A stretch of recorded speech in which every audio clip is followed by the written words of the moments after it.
Morning everybody, Silverbolt here, back for a Transformers review. Going to be doing, as per the title page of course, Acid Storm. However, before we begin, one thing I must say, Jeff Hardy took the title! Ah! Sorry, for those of you who haven't seen Armageddon and are planning to, oops. But I've been a big Jeff Hardy fan for a good few years now, since I finally seen him take the WWE title. Fantastic. And, yes, before any smart mouth comes out with it, I know it's fake. But there we go. Though I'd still like to see some of you guys doing some of the moves they pull off and still say it's fake. Anyway, on to this review. Going to be doing Acid Storm. Kind of in line with the last video that I did, which was of course the repaints video. And I haven't done a review of a Classics Jet yet. The Classic Seeker Jet. So, anyway, it also allows me to talk about the Seekers. Now I'll get on to the Seekers first. Seekers was as I mentioned, I believe it was my Starscream video, Seekers was a term coined up by the fan base for what is effectively the Cybertronian Air Force. Of course, there are 7 most well-known Seekers, well, 8 now if you count this guy. But the 7 Seekers that are really well known, well, 6 extremely well known, 1 not so much, would be Starscream, Skywarp, Thundercracker, the original F-15s. Then you've got Dirge, Thrust and Ramjet, and they're the next lot. And then of course you had Sunstorm come into it. And then of course you had Acid Storm released. Now then, Seekers was never officially recognised as a term until a good 10-15 years after it was coined. I mean, the first instance of it actually being put on a toy was for Titanium released Thundercracker, and that was referring to a Seeker. And shut up, Arto. That was the first reference that I'm aware of to a Seeker toy. So you've got the 6, 7, 8 main Seekers that you have. However, there were significantly more, and it certainly gives the impression that the Seekers are the Cybertronian Air Force. Well, you can take it 2 ways. One, you can take it that the Seekers simply are the Cybertronian Air Force, or that the Seekers are the elites of the Cybertronian Air Force. And it depends on which way you want to view it, because the Seekers tend to be given to the names of Starscream, Thundercracker, Skywarp, who were the elites. You know, they were the best of the best of the Cybertronian Air Force. You know, they were the NCIS of the you know, whatever. I can't think of Earth's Air Force Special Ops Forces, so we'll just stick to NCIS, despite the fact that I know they're naval cops. There we go. They're the SAS. So they're the elites. But in More Than Meets the Eye, of course, we see the first 3, one of whom later becomes identified as Sunstorm. And it was to definitely give the impression, because the Decepticons had a lot more toys than the Autobots did, the more generic Seekers were never put really into production. I just heard a vibrating noise. That's really weird. It probably came from the dog knowing me. But anyway, so they never really got an entire armada of them. Now, what I have seen, I don't know who did it, but I did see it, and it's a good few years ago. It's when I was going on my Seeker mania, because everyone loves the Seekers, because they're great, and they look cool. But I did see somebody who'd basically taken 6 Seekers, as in the named ones, Skywarp, Starscream, etc., and just basically painted them all up into various colour schemes. And he'd got an entire flipping army of them. I mean, how much money and how much paint he'd gone through to get all these guys painted up in all the different colours. Phenomenal, because he must have had a good 30 or 40 of them. But it's the one thing that where repaints are considered that has always worked with Transformers when it comes to the Seekers, because from day one we're used to seeing clones of them. So repaints is Hasbro's most legitimate reason for repainting would be Seekers. But anyway, so yes, most of these Seekers never really get mentioned. However, onto Acid Storm himself. Now, when a group of Autobots go to Cybertron to find a Cosmotron for a very critically wounded Optimus Prime, Acid Storm is there. Now, Acid Storm's is depicted as being very intelligent, very charismatic, and a very good analyst for data gathering skills. However, he does seem to want to stand in the background, and he's a trio that are dubbed the Three Rainmakers, is what he is. And the Rainmakers come into it in the Generation 1 in the episode Divide and Conquer, which incidentally I've picked out on the TV, and I'll get into that in a minute. When a group of Autobots, namely Bluestreak, Trailbreaker, Bumblebee, and Ironhide, go to Cybertron to get a Cosmotron for Optimus Prime, who's been wounded, and what a display of pyrotechnics that went off in Prime's chest when Laserbeak blasted him in that episode. Oh my god. Megatron sends the Rainmaker trio, who are part of the Cybertronian Air Force, who are left behind on Cybertron and then fall under Shockwave's command. And they go to make things difficult for the Autobots by making acid rain. Well, they obviously they lose eventually, but they do make things difficult. They make acid rain, which affects Autobot circuitry, but excuse me, doesn't affect Chip Chase.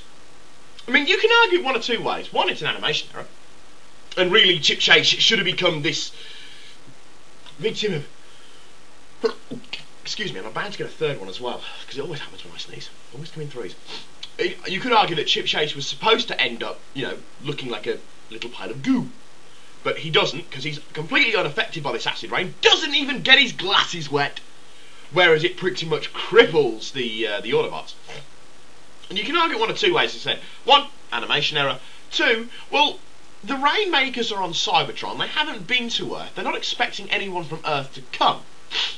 So, it would make sense that their acid-producing abilities would work on Cybertronians, because you can argue that it affects them at a molecular or cellular level, which is why it doesn't affect Chip. Of course, that doesn't explain why his chair doesn't melt.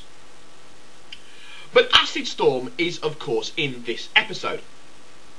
And he is there as one of the three Seekers, the three Rainmakers, along with the other two. And Acid Storm, and they seem to be called the Rainmakers, obviously, because they can affect rain. And it's actually it's actually a phrase that's coined by Bluestreak, though at the time it's actually said in what I'm guessing is supposed to be a sarcastic manner. But however, I'll get to the... Oh, actually no, I'll mention the colour scheme in a bit. First off, Acid Storm is actually mentioned by name in the video, and I'll just go it for you now. I've got it on pause. You can't see the video, great, and hopefully my DVD remote won't decide that it's going to die. But he is actually referred to in name. I've actually got the episode planned here. By the power of touch! Come on. Hey, Chip. Acid Storm disabled circuitry. No one's ever really disabled as long as he has courage. You gotta love 80s dialogue. But anyway, yes, that's that line. Now, of course, up until that point, you were assuming that Bumblebee was referring to the weather. But apparently he wasn't. He was referring to Acid Storm. And Acid Storm, being one of the three Seekers, is one of the generic Seekers that just ends up with a truly, truly vile paint scheme. He's just basically all green, with a yellow chest plate, and a bit of insignia on his wings. Looking like Earth-style jets, looking like Starscream and Thundercracker and all them, in robot mode, but of course in their alt modes they transform into the Cybertronian, what's been dubbed Tetrajets. Which is that weird pyramid thingy-bobs. That bear absolutely no relation as to why they have wings! But anyway, that's the revival of Acid Storm. I could show you as well, because it's in the same episode, there's a couple of minutes on where Bluestreak is named. Names in the Rainmakers, but suffice to say he does. Funny enough, they don't seem to want to hang around for much longer, because he shoots away the cloud and the Rainmakers, well, rain off. Acid Storm's colour was very, very thankfully diluted from what he is in the 80s cartoon, where he is bright, luminous green, Thankfully, it was diluted, and his other two compatriots are bright luminous blue and bright yellow. So, thankfully, it was diluted, and they unfortunately they didn't even get anything individual about them. You know, they looked at the monitor screen, they bowed, they turned away, and they flew off, and that was about all they did. On to the toy, anyway. And this is, of course, the Classics version. And it is a repaint of the Starscream mould. So they're keeping with tradition where they're repainting the Starscream mould. And he transforms most basically into an F-15 jet. And the Classics, of course, they've tried very much to give them their G1 counterpart look, with a much more style of improved than, say, the Robot Masters had. And why they picked Acid Storm, I don't know. Probably because Hasbro wanted to shove out another Seeker repaint, and because, though they've never technically released Thundercracker in Classics format, Henke have. And of course, there was also, and they have also released Timeline, Dirge and Thrust in a Classics version, and I think they were released through BotCon, so they're very expensive, though I must get Henkai Thundercracker at some point. But anyway, carrying on with Acid Storm and the Classics rendition, so as you can tell, it's very reminiscent of its G1 format, complete with the upswept, stylised wings, that very signature of the Seekers themselves. The head is very cartoonish and has the upright prongy thingy bobs that really look cool on Seekers, but are still very impractical.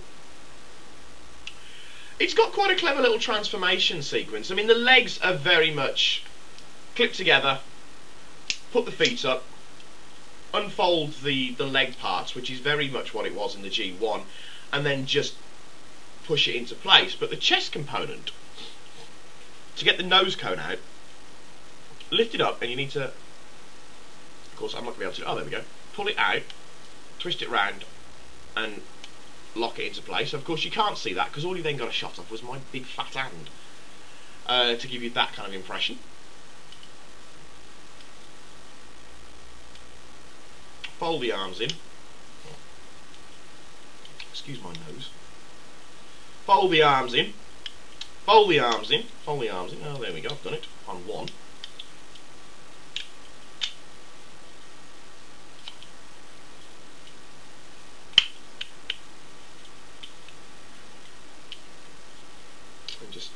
You can be quite rough and ready with the Classics because, of course, they're quite durable. And there we have the modernised F-15 jet. Very nice. It does come, of course, with two-handed, quite powerful spring-loaded missile launchers, which can be clipped either in proper format on the bicep up here, or they can be put in the hands. The problem with trying to give them any kind of action pose with the classic jets is that, well, they bump the wings. I'll just quickly transform it to you now. There's a couple of things that mean that, though they are nice toys, there's a couple of things that mean that they don't really do action poses very well. The first off would be the feet being the problem.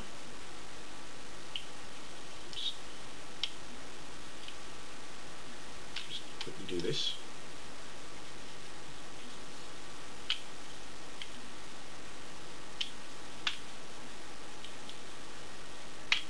There we go. The first part when it comes to action poses, I'm not going to be able to get this out, am I? Oh, I am. The first part when it comes to action poses, as I said, would be the feet. In that, well,